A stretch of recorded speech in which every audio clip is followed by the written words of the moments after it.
and takes me to a detention center. I just sit there in the pews. Was it in the airport, or did they actually put you? Okay, it was in the airport. No, they it was put you in a vehicle, yeah. and you were I wasn't like shitting handcuffed yourself or anything. Okay, all right. Yeah. There's like a detention area for ICE and Customs and Border Patrol inside of the airport, near like the baggage claim. So they take me over there. I'm waiting around. I'm looking around. There's like terrified families. There's an old lady in a wheelchair. There's like a mom and her daughter. And I ask around like if they have American passports or not. Almost all of them did not have American passports. I saw one other American passport being pulled out from the back room for another person, because like agents would keep coming in and out. They would circulate into the room. They'd be like, "Oh yeah, we've done a check on you. You're good to go." Right? They would let people leave. I didn't get that treatment. I actually had to go inside of the back room with an agent. There was a whole back and forth. A line of questioning. My allegiance to Donald Trump, my opinions on Israel, Palestine, my opinions on the Houthis, Hamas, my Twitch bans they asked me about. That was crazy. Yeah. What?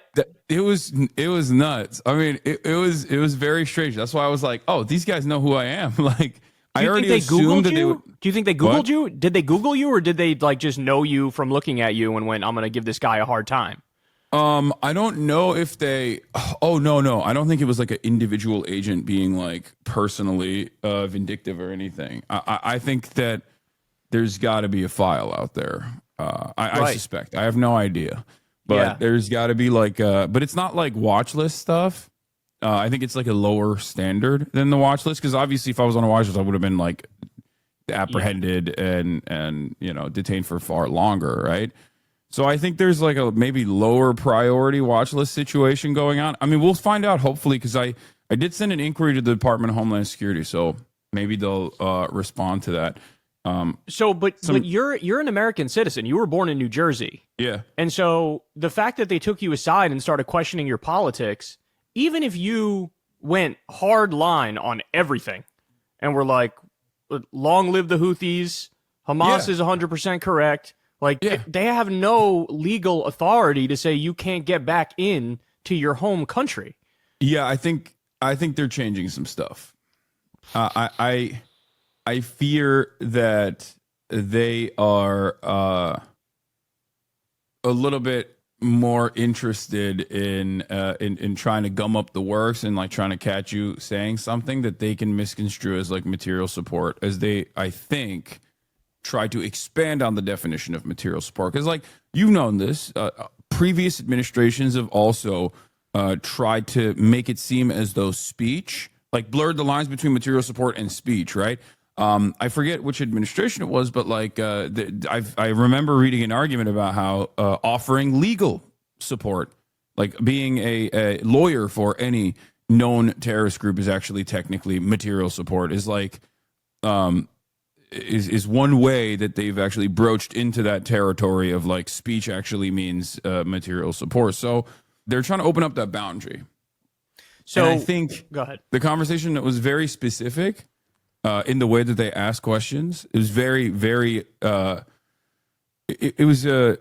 It came from the person. It came from a person that was very aware of my perspective. That's what it came across as, because he was like, "Do you believe Hamas is a resistance group?" And it's like, oh my god, I'm not going to say that to him in that moment. So I just kept reiterating my point over and over again, which was Hamas is designated as a terror group by the U.S. State Department. That's what I kept saying. But I guess that's a boundary I did not want to test. Yeah. So when you look at what they've done to Mahmoud Khalil, who was a legal permanent resident, by the way, this is not somebody who was an undocumented immigrant, never mind an undocumented immigrant with a violent criminal history. This is just a student, and they locked him up indefinitely. He missed the birth of his child, and it's all because he partook in anti-genocide protests. There's not even the allegation of any crime. You look at that, you look at Rumeysa Ozturk, who thankfully was just released, but she was detained for a really long time over simply writing a mildly critical op-ed of Israel. Mohsen Mahdawi. Yeah, so when you're looking at are you going, holy shit, they might just take me to one of these detention facilities and leave me there? Not necessarily. The only reason why I don't have that fear is because, like I said, I'm still I'm an American citizen. I have immense privilege, both as an American citizen, but also as a rich American citizen, with a public profile. That's why I was willing to entertain the line of inquiry with the Customs and Border Patrol agent instead of immediately being like, look, I'm an American citizen. You can only ask me about my name and that's it. Because like that's technically under normal circumstances, the only thing that a Customs and Border Patrol agent can do is ask me what my name is and where I'm from. You know what I mean? Like that's it. They don't have the right to, under normal circumstances, they don't have the right to deny me entry, for example, unless I'm like literally doing a crime, right? So the reason why I entertained that line of questioning is because of the things that I just mentioned. I wanted to see what their line of inquiry was going to look like. I wanted to investigate it a little bit further, see if there was any veracity to the claims that people were making, like TikTokers and even other immigration lawyers that were apprehended at the border in the past. But overall, as an American citizen, I still think, and I said this to John Favreau as well, like I think that there's still like a crumb of power remaining within the court structure, within the Supreme Court. And there's also this administration's tendency to care about public popularity or unpopularity of certain actions. And well, as long as that remains, as long as we are, I mean, we've dipped our toes into fascism for sure, but as long as like we've only dipped our toes, or maybe we're knee deep, and we're not fully underwater, you got to exhaust all options. And I think like this plays a role in my calculation of like sometimes engaging in civil disobedience and not being fearful that like I might go to prison. When I look at like the Kilmar Abrego Garcia case, where they initially admitted like, yeah, this was an error. This was the wrong guy. We shouldn't have sent him. No criminal record, et cetera, et cetera. And then effectively he's still locked up in a concentration camp in El Salvador. And there was a tremendous amount of public backlash. And it got to the point where they felt the need, like Chris Van Hollen went down there and the El Salvador government was like, yeah, no, he's fine. Look, he's cool. Like that's what the public pressure got us. But even right now, as you and I talk, he's still locked up. And then you mix that with like law firms caving to Trump, where now no law firms want to take the case of anybody who's anti-Trump. If I was in your shoes, and I mean this from the bottom of my heart, I'd have been fucking shitting myself, bro. Because I'm going, if they wanted to do some shit to me, yeah, it would be a news story. Yeah, it would be a huge deal online for a week, maybe 2 weeks or whatever. But if they don't flinch, and this is Trump's playbook, right? He learned it from Roy Cohn, the mafia lawyer. That never admit that you're wrong, ever. Keep plowing ahead and keep going on the offense.